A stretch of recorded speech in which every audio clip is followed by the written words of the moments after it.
دې ویډیو کې به د کرمکي یا د ګرین سکرین یا د شنه سکرین څخه استفاده وکړو چې څنګه کولی شو د شنه سکرین ویډیوګانو څخه استفاده وکړو.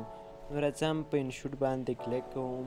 تاسو د شنه سکرین ویډیوګانې په یوټیوب کې هم پیدا کولی شئ. که چیرې تاسو د هر څه شي په باره کې ویډیوګانې غواړئ، مثال په توګه د ډرایوینګ په باره کې غواړئ تاسو ګرین سکرین ډرایوینګ ورته ولیکئ، نو تاسو په خپله هم دغه ویډیوګانې پیدا کړئ.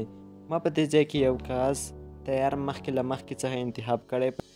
زه چې له دغو ګرین سکرین یا له دې تصویرانو څخه استفاده کوم، دغه تاسو ته زه په ټلګرام او همدارنګه واتساپ ګروپونو کې اپلوډ کوم. تاسو یې لینک له ډسکرپشن څخه ترلاسه کولی شئ. تاسو به بیا په پیپ باندې کلیک وکړئ او بیا به په پیپ د اډ باندې کلیک وکړئ.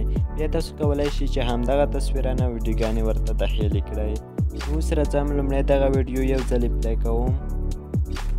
تاسو ولیدله دا مې په دې ځای باندې سټاپ کړه. دې ته لږ زون ورکوم. بیا راځم په دې کټ آوټ باندې کلیک کوم. بیا په دې اپشن باندې کلیک کوم. بیا په دې ځای کې دغه شین رنګ ورته انتخابوم.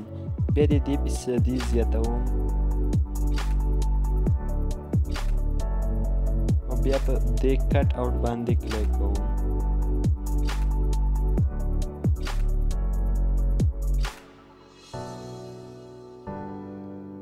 اوس دغه لوګو چې دی دغه په دې سره سموم. اوس دغه لیر پرې پاسه کوم. دغه لیر په دې ځای باندې کټ کوم او دغه حصه یې ختموم.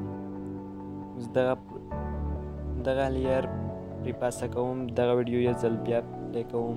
اوس تاسو دوستانو ولیدل. اوس دوهمه ټپه چې وه هغې ته هم همداسې کوم.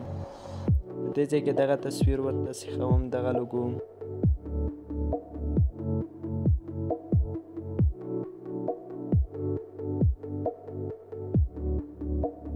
دغه لوګو په دې ځای باندې کټ کوم.